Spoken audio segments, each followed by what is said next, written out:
வணக்கம். இது அன்புடன் கோல்ஸ் கிச்சன். இன்னைக்கு நம்ம பார்க்க போறது ஒரு சிம்பிளான ட்ரெடிஷனல் டிஷ் தான். பருப்பு உசிலி அவரைக்காய் வச்சு செய்ய போறோம். வாங்க எப்படி செய்யறதுன்னு பார்க்கலாம். செய்ய தேவையான பொருட்கள்: துவரம் பருப்பு, கடலை பருப்பு 1 கப், சிவப்பு மிளகாய் 4, உப்பு தேவையான அளவு, அவரைக்காய் 2 கப், கடலெண்ணெய் 2 டேபிள் ஸ்பூன், கடுகு 1 டீஸ்பூன், கருவேப்பிலை 1 கொத்து, மஞ்சள்தூள் 1/4 டீஸ்பூன், பெருங்காயத்தூள் 1/4 டீஸ்பூன். முதல்ல மிக்ஸி ஜாரில் ஊற வச்ச பருப்பை சேர்த்துக்கலாம்.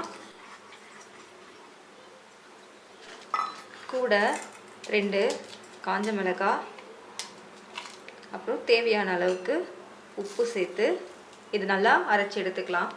தேவைக்கேற்ப கொஞ்சமாக தண்ணி ஊற்றி அரைச்சிக்கலாம்.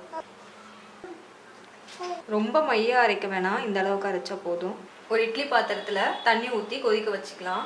தண்ணி கொதித்ததும் தட்டில் எண்ணெயை தடவி நம்ம அரைச்சி வச்ச பருப்பு எடுத்து சின்ன சின்ன உருண்டையாக வச்சு அதில் வச்சுக்கலாம். பொறுமையாக உருட்டிக்கலாம், அழுத்த வேண்டாம். இப்போ இதை மூடி வச்சுட்டு ஒரு 15 நிமிஷம் அது நல்லா வேகட்டும். அதே சமயம் ஒரு பாத்திரத்தில் தண்ணி கொதிக்க வச்சுக்கலாம். இப்போ தண்ணி கொதிச்சிடுச்சு. அவரைக்காவை போட்டு வேக வைக்கணும். கொஞ்சமாக உப்பு போட்டுக்கலாம். அவரைக்காய் ஒரு 80% வெந்தால் போதும், ரொம்ப குழையக்கூடாது. ஒரு 5 நிமிஷத்தில் அவரைக்காய் நல்லா வெந்துடுச்சு. இப்போ ஸ்டவ்வை ஆஃப் பண்ணிவிட்டு இந்த தண்ணி வடிகட்டி வச்சுக்கலாம். இப்போது பருப்பு உருண்டை வெந்திருக்கும். நம்ம ஸ்டவ்வை ஆஃப் பண்ணிவிட்டு இதை எடுத்துடலாம்.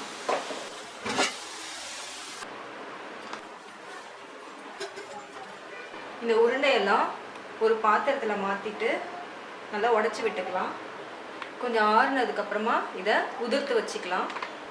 இந்த மாதிரி நல்லா ஒன்று ஒன்றா உதிர்த்து வச்சுக்கலாம். இப்போ ஒரு பேன் சூடு பண்ணிக்கலாம். பேன் சூடானதும் எண்ணெய் ஊற்றிக்கலாம்.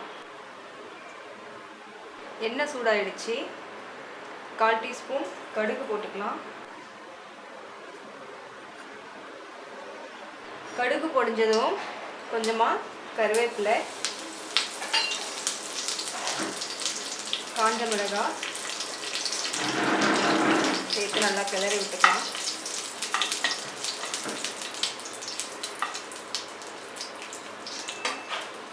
நல்லா பொரிஞ்சதும் 1/4 டீஸ்பூன் மஞ்சள்தூள், 1/4 டீஸ்பூன் பெருங்காயத்தூள் சேர்த்துக்கலாம். இப்போது உதிர்த்து வச்ச அந்த பருப்பையும் சேர்த்துக்கலாம்.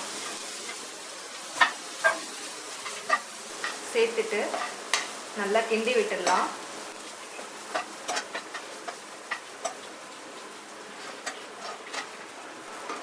கொஞ்சம் மொறு மொறுன்னு ஆகுற வரைக்கும் இதை வறுத்து எடுத்துக்கணும்.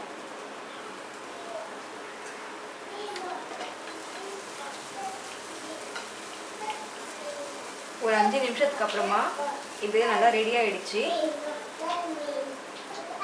இப்போ வேக வச்ச அவரைக்காயை சேர்த்துக்கலாம்.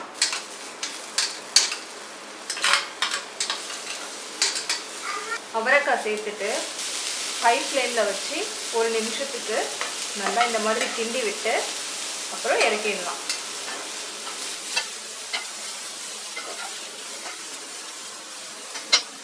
உப்பு தேவைப்பட்டால் இந்த நேரத்தில் சேர்த்துக்கலாம்.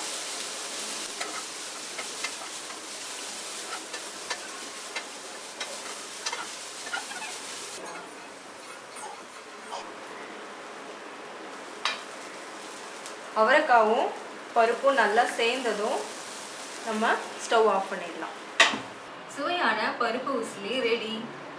இது நம்ம எந்த சாதத்தோடையும் நல்ல ஒரு சைட் டிஷ்ஷாக வச்சு சாப்பிட்லாம். இந்த வீடியோ உங்களுக்கு பிடிச்சிருந்ததுன்னா லைக் பண்ணுங்கள், உங்கள் நண்பர்களோட ஷேர் பண்ணுங்கள், மறக்காமல் எங்கள் சேனலுக்கு சப்ஸ்கிரைப் பண்ணுங்கள், பக்கத்தில் இருக்க பெல் ஐக்கானை கிளிக் பண்ணுங்கள்.